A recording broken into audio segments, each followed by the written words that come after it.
Supervised learning always uses a label data for classification of the classes and then the objects. So, always regression and then the classification methods used only for the labeled data.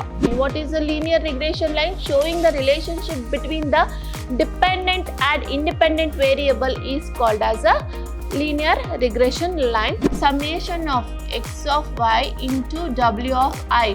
What is x of y? That is the input what we are giving. What is w of I? That it should be multiplied with the weight. Weight is nothing but what? Interconnection provided by the neurons.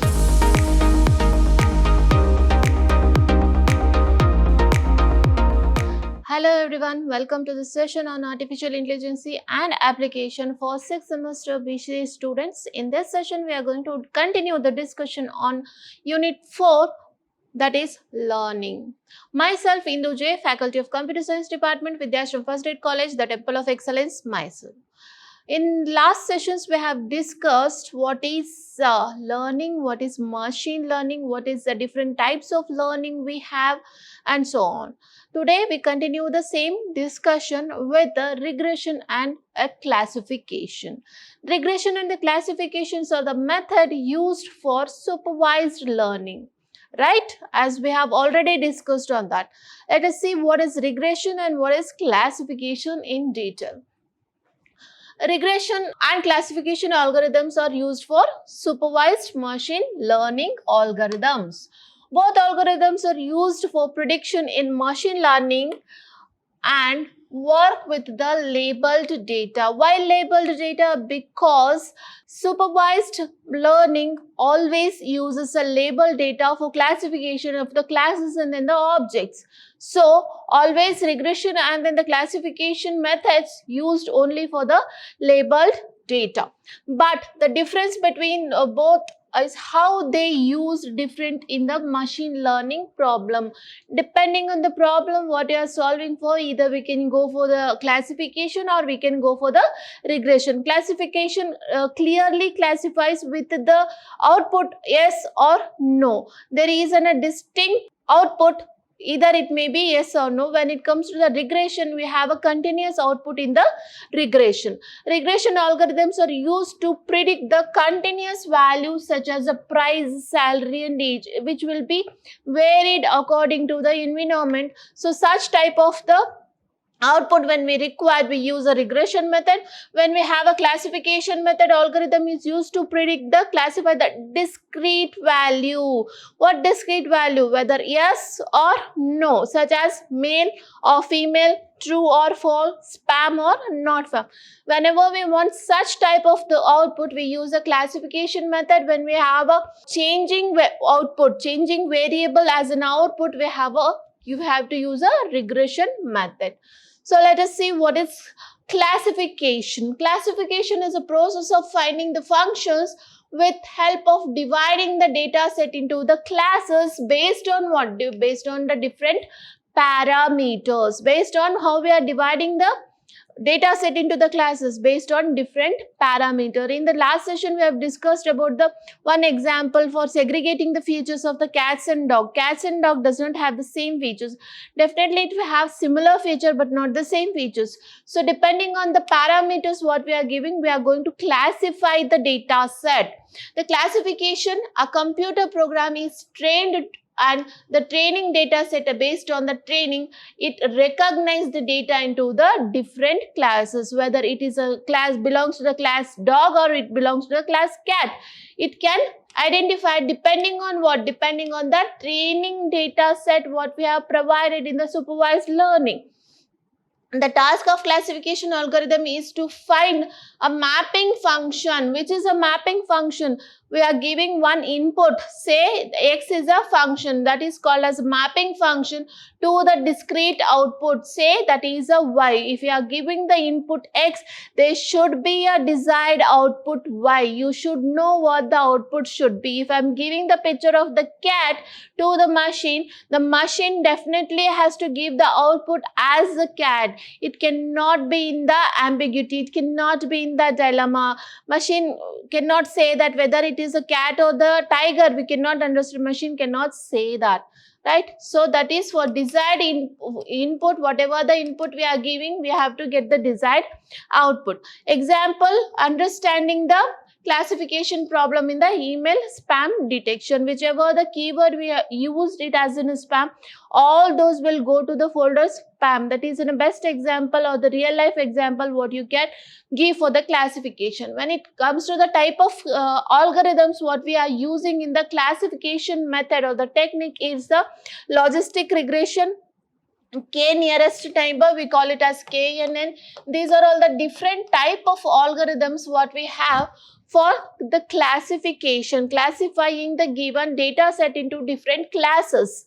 Then support vector machine, a kernel support vector machine, Bayes algorithms, decision tree classification and random forest classification. These are all different algorithm, depend on the problem and depend on the output what we are expecting. We can use either of these algorithm for the classification method.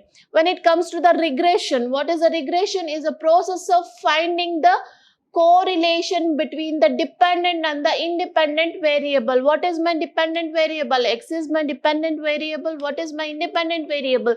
Y is a independent variable. Providing the correlation between the independent and dependent variable is called as a regression. It helps in predicting the continuous values or variables such as prediction of market trends and prediction of house pricing, or some companies will predict what would be the market and which product they have to launch, which product is in demand. Like that they can predict, or weather prediction, what is the weather tomorrow, what is the weather in New Delhi today, like that you are going to predict, right? So for that such type of outputs we are using the regressions. Examples, we want to predict the weather forecasting, so for this we will use a regression algorithm. How many types of regression algorithms we have? Again, we have different types of regression algorithms. We can use any of this depending on the problem what you are solving for. The simple linear regression is one of the most regression technique what they have used, and multiple linear regression algorithm. We have a polynomial regression we have as an algorithm for achieving the regression, support vector regression, decision tree regression and the random forest regression. These three regression or classification method even we can use for the classification as well as for the regression techniques. These are for the supervised learning techniques what we have used for. So these are all different type of regression algorithms what we can use to achieve the regression. What is the difference between the regression and then the classification? Regression is a continuous process. Yes, the output variable must be continuous, where the output variables should be a discrete value. Then the task of regression is mapping the input variable x to the output variable y, where we have a discrete value for the input and a discrete value for the output. For the given input, we should have only one output. That is for the classification. We have a given input. Depending on that, it will predict the output for the continuous evaluation. Then the regression algorithms are used for the continuous data. When we are using the classification, we are using this for the discrete data, getting a discrete data. The regression, we try to find the best fit line which can predict the output more accurately. But when coming to the classification, we try to find the decision boundary. We are finding the line because it is a continuous output, right? Here we are finding the boundary, within this boundary whether it is true or not. So divide the data set into the different classes. The regression algorithm can be used to solve the regression problems such as weather prediction, house prediction and then the market predictions. Then when it comes to the classification algorithms, we can have a example for spam emails, speech recognition, identification of cancer cells. These are all the examples what we have for the classification method. In the regression algorithm can be further divided into linear and then the non-linear regression algorithms. In the classification, we have a binary classifier and multi-class classifier, because classification basically works on what? Works on the classes, different class data sets. So we have a binary classifier and multi-class classifier in the classification. So these are some of the differences what we have in between a regression as well as in a classification, we can combine these two algorithms to have a better output. We can combine both regression and the classification methods to train the machines. Okay, then linear regression in machine learning. Next topic what we have is linear regression. As we have seen the regression, different type of regressions, we have one type, that is a linear regression. It is a statistical method that used for predicting analysis. What analysis? It may be market analysis, or it may be the weather analysis, some sort of analysis. For the given input, it analyze the input, analyze the data set what we have given for the training, and then it start predicting. We are giving the training for the particular period. After that, whatever the output will come, the machine is going to predict depending on the data set what we have trained it for. So linear regression makes the prediction for continuous or the real and the numeric variables such as sales, salary, age, product price, etc. So linear regression algorithm shows a linear relationship between what? Between a independent variable and then the dependent variable. What is my independent variable? Y is my independent variable. What is a dependent variable? X is a dependent variable. It provides the linear relationship between X and then the Y. Mathematically, we can represent the linear regression as like this. For formal, we are using whenever there is an increase in the Y value, there will be an increase in the X value as well as. So how to find the Y value, how to find the independent variable, how to find that? That is A0 is a constant here. A0 is a constant and A1 is in a slope what we are getting in the linear line, that is A1 is a slope. X is in a variable which changes dependingly, right? Epsilon is a null value. Using this formula, we can predict what should be the output. So where Y is a dependent variable, that is a target variable where we want to reach to, and X is an independent variable or the predicting variable, how it going to predict, and A0 is a interrupt of the line that gives the constant value, gives the additional degree to the, that is a slope value. Then A1 is a linear regression coefficient. What is a linear regression coefficient? So generally you can say Y is equal to mx plus c, where m is a slope and x is a independent variable, y is a dependent variable, and c is a constant value. Epsilon used for the random error that occurs. Okay, so this is how we are going to calculate the linear regression in the machine learning. And then there are different type of linear regression. We have a simple linear regression and then the multiple linear regression. What is simple linear regression? What we have given the value y is equal to alpha x plus alpha naught is a simple linear regression. When we have more values like is alpha naught plus alpha 1 x1 plus alpha 2 x2 so on plus up to alpha n xn. Whenever we have more than one value, such type of the regression is called as multilinear regression.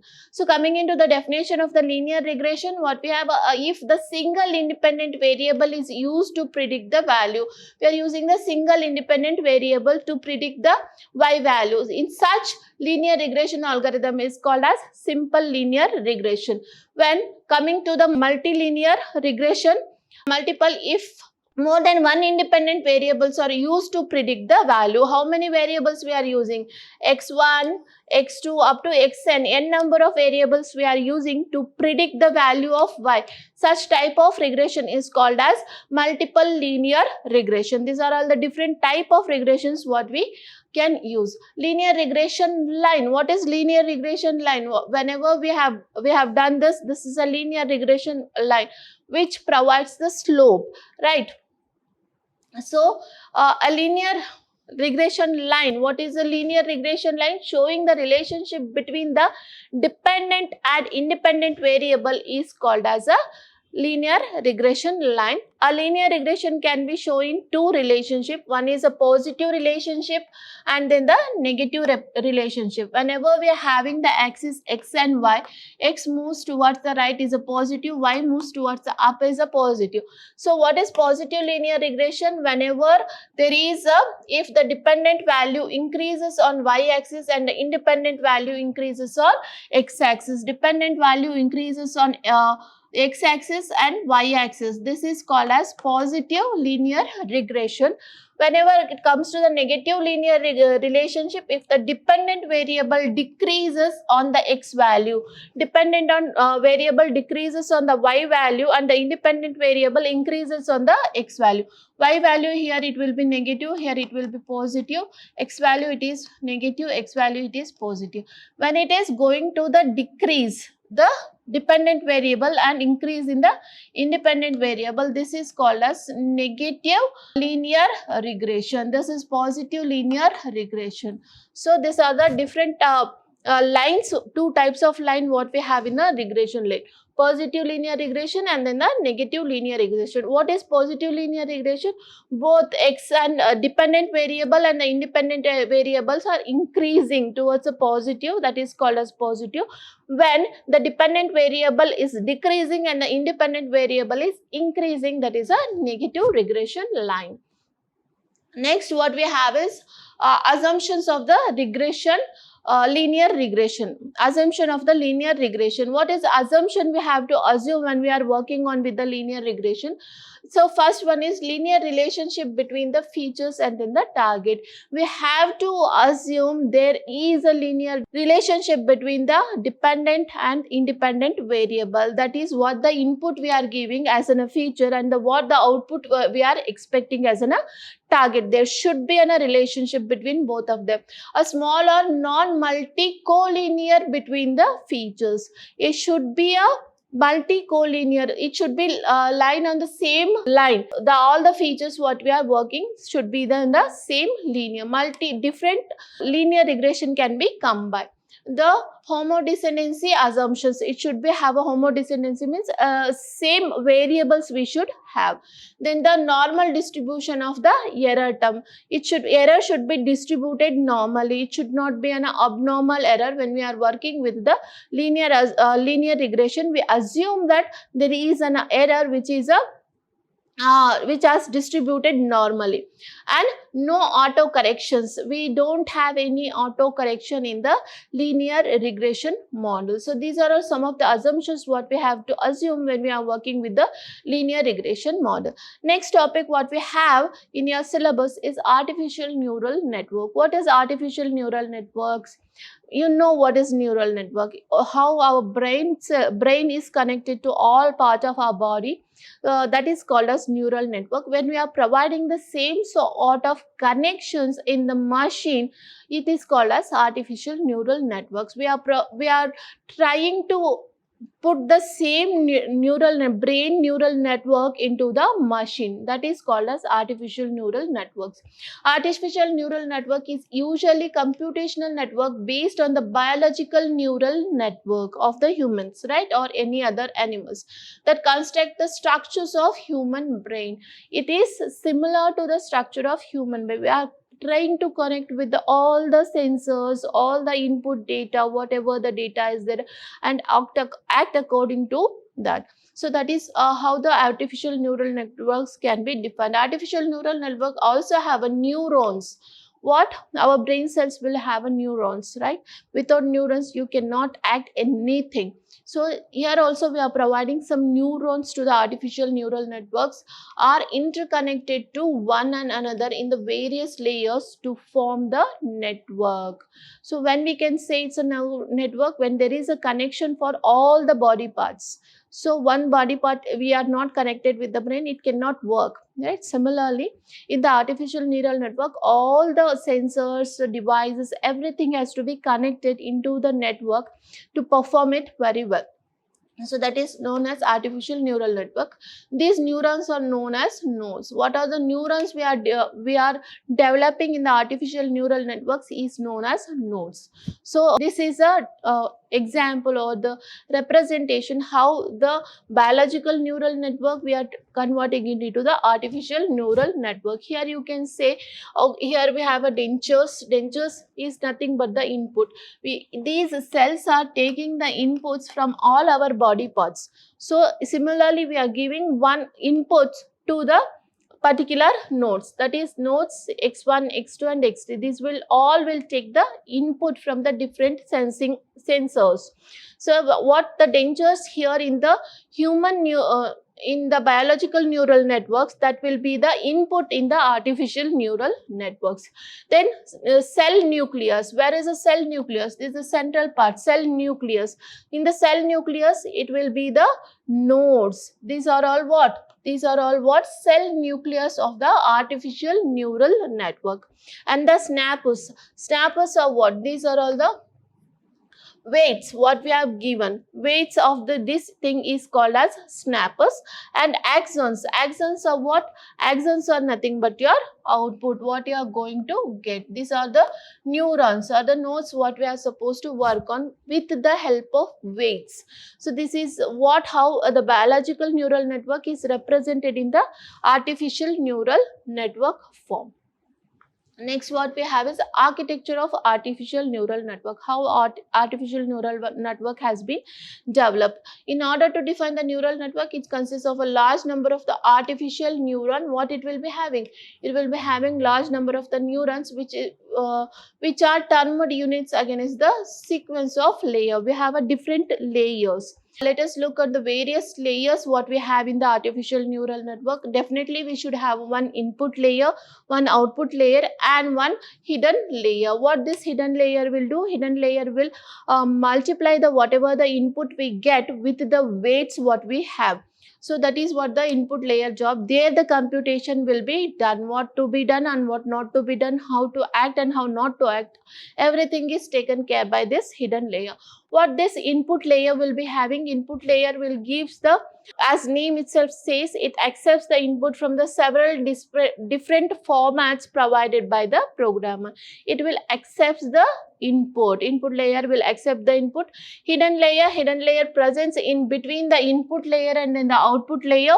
It performs all the calculations to find a hidden features and then the pattern. This is most important layer of the artificial neural network. Next, the third layer is output layer. What we have output, for the given input we have to get some output. This input goes through the sequence of the transformation using the hidden layer and which finally result in the conveyed using by output layer. Output will be given. Here you can see this is an input layer. What we have is an input layer.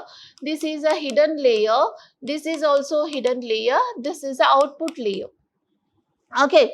So whatever we have, it will be input will be taken by the input layer and all the computation will be done within this hidden layer that will manage with the weights what they have provided. After all computing, all the computation done, it will gives the output. Here the yellow represent the input layer, this represent the hidden layer, green represent the hidden layer and the pink represent the output layer. That is what the output we are going to get after getting the input or data set. So this is how the architecture of artificial neural networks. Importantly, this is very important where the all computation will be done. Then what is the advantage of using an artificial neural network? It provides the parallel processing capability because we have many things connected within the networks. We can do as we are talking, we are moving hands, we are looking around. So this is a parallel process what we are doing. Similarly, machine also can do the parallel process. The storing data on the entire network. We are storing one particular data in our brain. Similarly, it will be store the data. Data will be stored in one particular network and it will be accessed by all the other input and hidden layers. The capability to work with the incomplete knowledge also. It has a capacity to work with the incomplete knowledge. Whatever the data set we are providing, depending on that, it will assume something, it goes with some assumptions and it will predict its own one thing and it will works with the incomplete knowledge. Then having the memory distribution, memory can be distributed at the different part of the network. Then having the fault tolerance, it has a highest fault tolerance in artificial neural network. When it comes to the disadvantage of artificial neural network, assurance of the proper network structure. When we are creating a large network, it should be very proper. If one single node is misconnected, it will lead to the some other output or the wrong output. So it is very important to have a proper connection in the artificial neural network. Unrecognized behavior of the network, we cannot predict, we cannot recognize what can be the next thing the networks is going to do. That is unpredictable or unrecognized behavior of the network. Hardware dependency, as the input is given from the different sensors and the hardware devices, there will be much more hardware dependency in the artificial neural network, because all the inputs is given through the hardware, so the sensors what they are using it for. The difficulty for showing the issues of the network, we cannot recognize where exactly something went wrong. It is very difficult to identify what is wrong in the network. The duration of the artificial neural network is unknown. It may give the result in fraction of second, or it may give the results in very late. The time complexity, we cannot predict the time complexity in the artificial neural network. So these are some of the disadvantage what we have in the artificial neural network. How this artificial neural network is going to work? So artificial neural network receives the input signal from the input layer or from any external devices, from the external source, in the form of a pattern or the image to form the vector. Whatever the pattern that is received from the external devices, hardware devices, that will be given in the form of vectors, and these inputs are then mathematically assigned by the x of n. What is this x of n? X of n is called as mapping functions. Whichever number of the input, how many inputs are there? Like we have different inputs like this. If this is an artificial neural network, this is a summation what will take x of I. This is a function of summation of x of I, it will take. Like this is the input what we are providing, it will take a different inputs. Then afterwards, each of the input is multiplied with the corresponding weight. It will be multiplied with the corresponding weight. So x of I into what? W of I what will be having. The weights are normally represented the strength of the interconnection between the neurons inside the neural network. What is this weights? Weights is nothing but strength, how interconnected they are. So that will be given it as a weight. Then after this, what it will do? All the weighted inputs and summarized inside the computing unit. That is what we have given. Summation of x of y into w of I. What is x of y? That is the input what we are giving. What is w of I? That it should be multiplied with the weight. Weight is nothing but what? Interconnection provided by the neurons. So that will be summation. The activation functions refers to the set of transfer function used for the desired output. After that, what we are calling? We are calling one function that is a activation function with the summation values. There are different kinds of activation function, where some of them are binary activation, linear activation, and hyperbolic sigmoid activation functions. Either the functions we can use to have an activation function. This is how artificial neural networks is going to work. What it will do? It will take the input, it will multiply those input with the corresponding weights, and after those multiplying the corresponding weights, we are going to take the summation of those input as well as the weight together, and then we have one function called as activation function that will be given as an input for the activation function. Then we can get the particular or desired output for that. How this activation function is going to be? Different types of activation functions are binary, linear, and tan hyperbolic sigmoid functions we are using. So next what we have is support vector machine. What is this support vector machine? We have already seen this is one of the algorithm to implement the supervised learning method in the machine learning. support vector machine, we generally call it as SVM. So support vector machine is one of the most popular supervised learning algorithm, yes, which is used to classify for and regression. We can be use this for the classification method as well as for the regression method. When we are giving with the different algorithm for the classification and regression, we have mentioned it, support vector machine, right?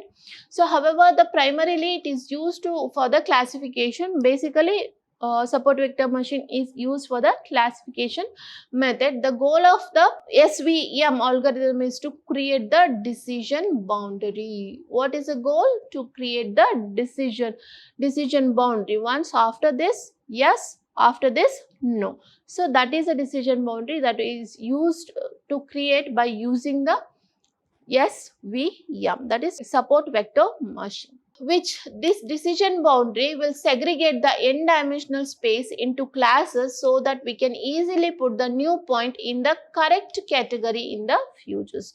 Whatever the new data come, we have to put it in the proper class so that we are doing the segregation. We are giving the decision boundary so that the new data is to be put to the cat or put to the dog. So that is what the support vector machine is gonna do. It is the best decision boundary is called hyperplane, which is a best decision boundary. We call that particular plane is a hyperplane. Let us see the example here. So the extreme cases are called as support vector machine. Here we can see we have a x1 and then the x2. Here we have segregated two separate. This particularly called as hyperplane. What is a hyperplane? The maximum margin of the hyperplane. So here this is a maximum, hyperplane is reaching to the maximum level and here it is reaching to the minimum level. What are the support vector? Which is a line, this is a support vector line what we are creating or what we are giving. The features which is nearby the support vector machine, which is nearby to this line, it is called as support vector. We have categorized into two different classes. One is a green class and one is a blue class, right? So this is what the support vector machine will do. Will classify in the separate by providing what? By providing a decision boundary. This line will give you the maximum margin or the decision boundary. Whichever the vector that is near to the decision boundary, that is called as support vector. Here this line is this particular variable is nearby the support vector. So we are drawing one more line here, one more line. These lines are called what? Support vector lines. Considering the below diagram in which there will be two different categories that are classified using the decision boundary or hyperplane. This is what we call it as hyperplane or the decision boundary. Example what we have? Suppose we have seen the strange cat. We have seen the strange cat that also has the features of dog. Okay, if so, we want to model that can be accurately identify whether it is a cat or dog.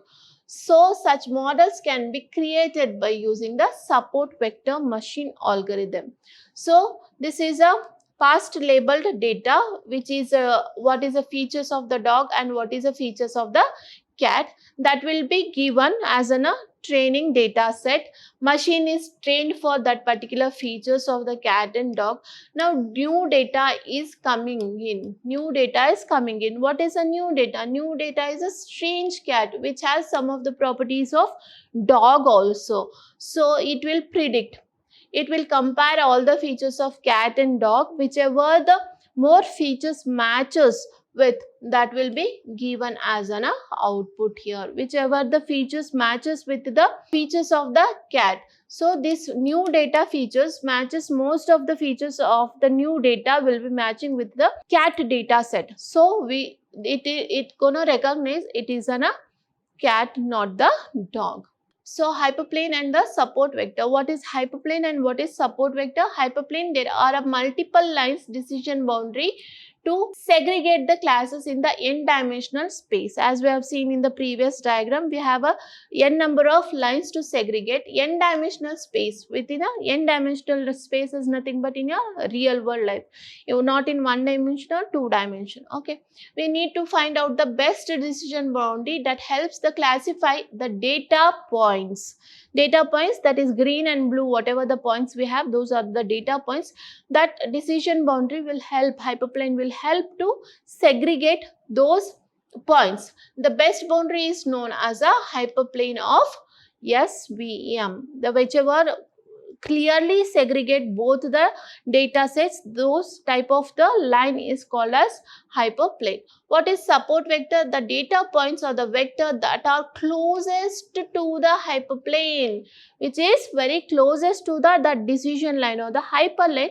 Those points are called as support vectors, which affects the position of hyperplane, and that termed as a support vector. Since there is a vector support the hyperplane, hence it is called as a support vector points. Okay, type of support vector. We have two types of support vector. Again, one is a linear support vector and one is a non-linear support vector. In the linear support vector, it is used for the linearly separate the data. A single line will separating the two data, which means the data set can be classified into only two classes by using the single straight line.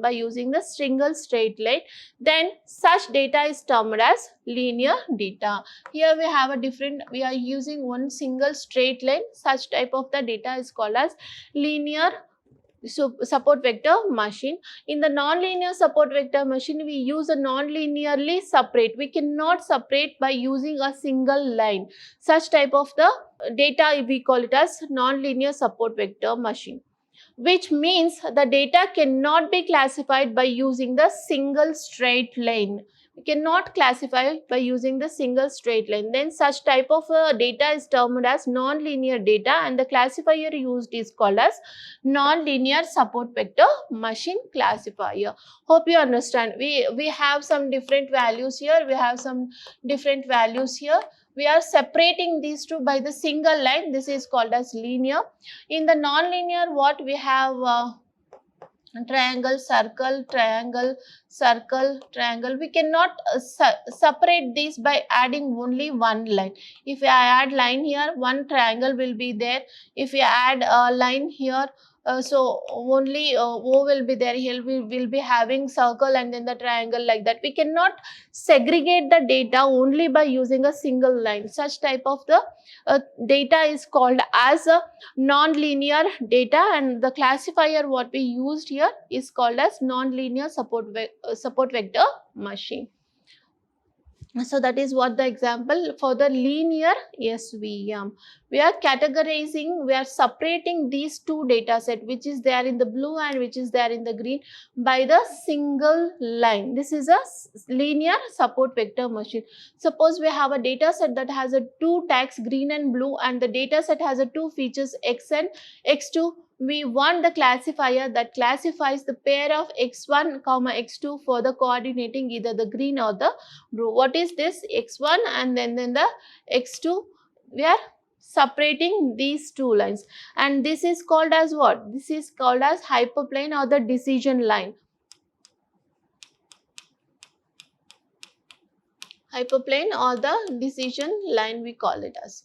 Okay, this is a linear support vector machine. In a linear support vector machine, hence the SVM algorithm helps to find the best line or the best decision boundary.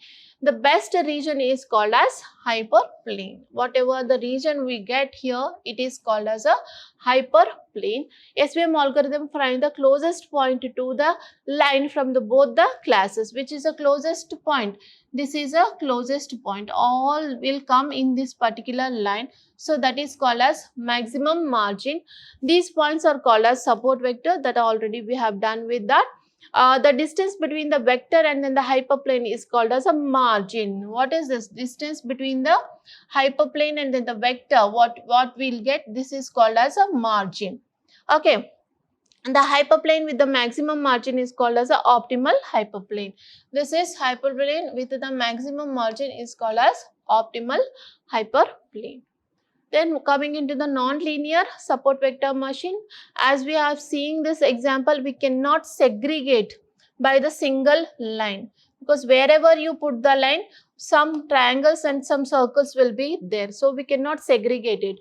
In the non-linear data, we cannot draw the single straight line considering the below image. So the separate these data, we need to do one more dimension. What we are doing? We are adding one more dimension, that is a Z plane what we are adding.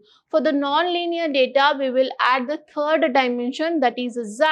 This will be calculated as, how Z will be calculated? A square plus Y square. Z will be calculated, and we are segregating this, all the green lines to the bottom of the X line, and all the blue lines will be above the decision line. So we can segregate like that.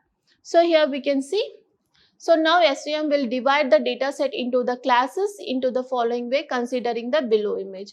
All the green data set will be at the bottom and all the blue data set will be at the top. So we can segregate by using the single line. So this is called as best hyperplane, which is a nearby. It will convert the second space into the Z is equal to 1 and then become as like this. So if not, what you have to do? We have to form one circle to segregate this particular data set. We are not having the line there. We are forming one circle. Whichever there within one circle is one class, and out of the circle is one more class. So we can segregate like this for the non-linear support vector machine. So this all for the session. Thank you.